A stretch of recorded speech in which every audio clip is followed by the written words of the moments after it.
Oke, Assalamualaikum warahmatullahi wabarakatuh. Perkenalkan, saya Farhan Libatullah dan kali ini kita akan melakukan praktik percobaan tentang penyarah gelombang penuh. Ya, tujuannya menjelaskan cara kerja penyarah gelombang penuh, membedakan penyarah gelombang setengah dan penuh, kemudian menjelaskan fungsi kapasitor filter dan memilih kapasitor filter pada penyarah. Oke, sedikit penjelasan. Kali ini kita membahas tentang penyarah gelombang penuh ya. Nah, penyarah gelombang setengah menghasilkan ripple yang masih besar karena setengah periode negatif dari gelombang sinus yang diserahkan ditahan dengan keluaran nol. Kemudian agar setengah periode yang nol tadi ada keluarannya, maka digunakan rangkaian penyarah gelombang penuh. Nah, di sini ada rangkaian sederhana gelombang penuh. Di sini menggunakan dua dioda dan trafo CT atau center tap ya. Kemudian ada opsi lagi, ada alternatif lain untuk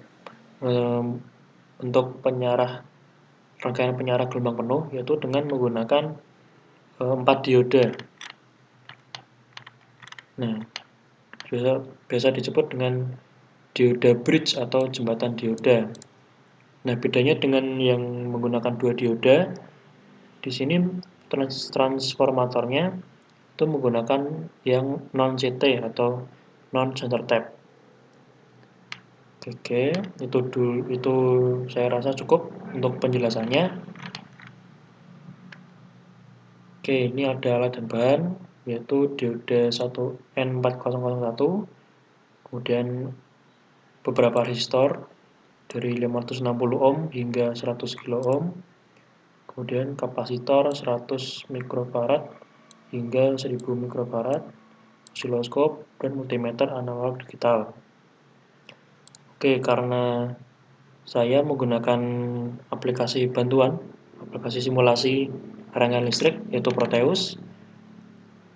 Nah, saya buka. Nah, ini dia rangkaiannya yang saya bentuk menggunakan Proteus. Kemudian ada pula narasi percobaan yang akan kita lakukan, yaitu ini. Kita akan mencoba variasi buka tutup switch ya. Bisa dilihat ini ada beberapa switch, kemudian ada beberapa kondisi di mana beberapa switch ada yang on, ada yang off. Kemudian kita mengukur tegangan sumber VS dari transformator, itu tegangan sekundernya dan tegangan DC setelah disearahkan menggunakan dioda tadi. Baik, kita langsung saja ke prakteknya. Di sini bisa dilihat menggunakan dua dioda dan transformator center tap. Untuk melihat gelombangnya kita menggunakan osiloskop. Oke, yang pertama SWX, SWB on. SWX-nya mati, SWB-nya on. Nah,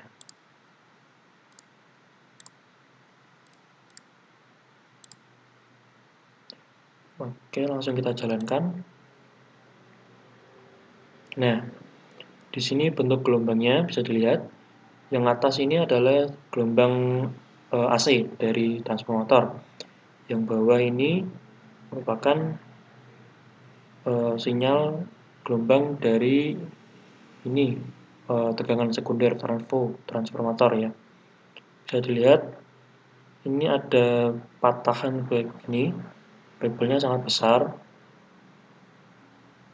karena hanya menggunakan satu dioda sebagai penyarah.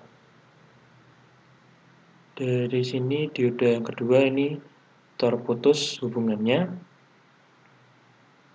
Jadi di sini bisa dilihat Yang positif tetap terlewatkan, tapi yang negatif di sini tidak ada.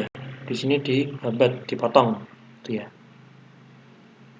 Kemudian coba kalau kita nyalakan switch X-nya yang menghubungkan diode kedua.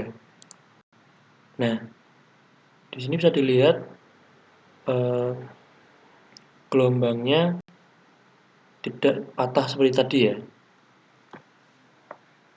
Di sini sudah ada pelengkapnya, gelombang ini, dan sini ada pelengkapnya tidak patah seperti tadi.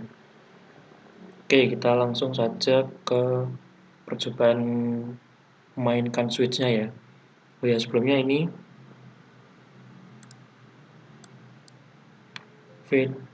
VS-nya atau tegangan sekundernya 12 volt. Oke, kita langsung mainkan switch-nya. Kita nyalakan switch 1.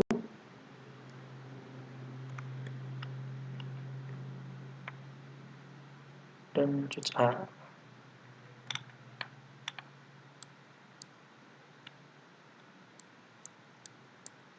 Nah, di sini VS-nya atau V sekundernya tetap 12 volt. Nah, di sini VDC-nya itu tertera 7,23 volt. Nah, bentuk gelombangnya seperti ini. Terlihat ya perbedaannya dengan terhubung dengan kapasitor dan resistor ini. Ini seperti gelombang berbentuk gergaji. Ini tajam-tajam begitu. Tidak seperti gelombang biasa sebelum diberi kapasitor tadi. Oke, kemudian kita coba matikan, lalu kita hidupkan, kita tetap menggunakan kapasitor yang sama, tapi perbedaan pada resistornya. Kita menggunakan resistor 1 kilo ohm, tadi kita menggunakan resistor 560 ohm, sekarang kita menggunakan 1 kilo ohm. Nah,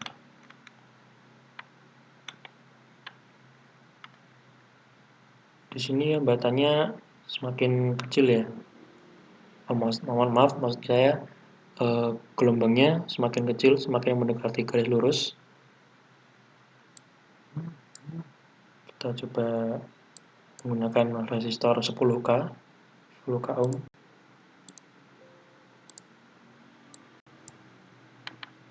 Nah, semakin kecil ripple-nya atau gelombang gergajinya, semakin mendekati garis lurus. Nah, kemudian tegangan DC-nya 7,75 volt. Dan coba lagi menggunakan resistor 27K.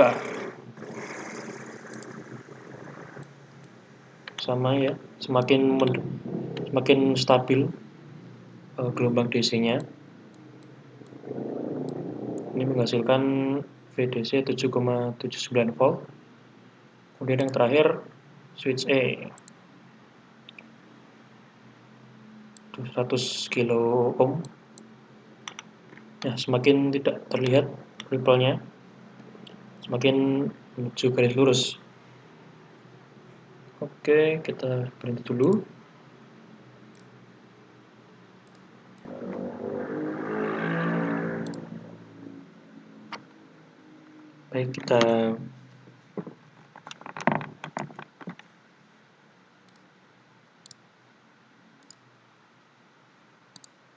Baik, kita lanjutkan kembali praktikumnya. Oke, kita play.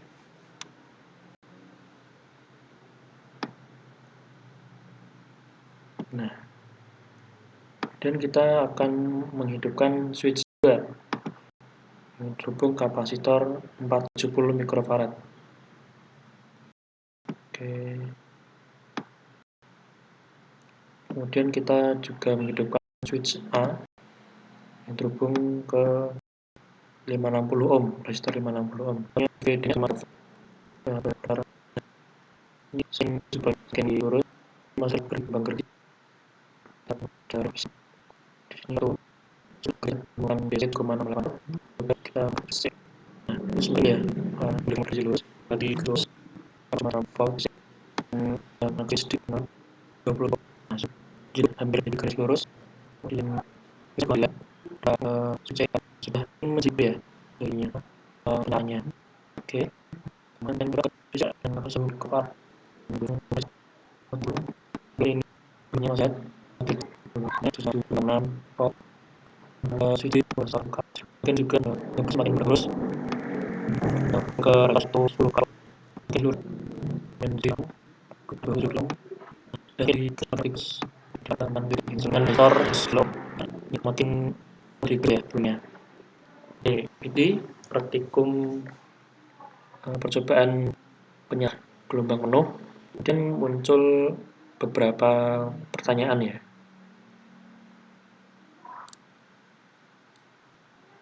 Nah, mana yang lebih baik, penyara gelombang setengah atau penuh? Yang lebih baik adalah penyara gelombang penuh karena menghasilkan output DC yang lebih stabil dan juga lebih efisien. Kemudian kedua, apa fungsi dari kapasitor C? Kapasitor C ini ya. Fungsi dari kapasitor C adalah sebagai filter untuk meminimalisir riak atau ripple pada gelombang sinyal. Bisa juga sebagai penyimpan energi ya, penyimpan energi listrik sementara pada rangkaian. Dan yang ketiga, bagaimana cara kerja kapasitor? Cara kerjanya yaitu yang pertama, kapasitor menyimpan energi listrik yang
terima dari rangkaian.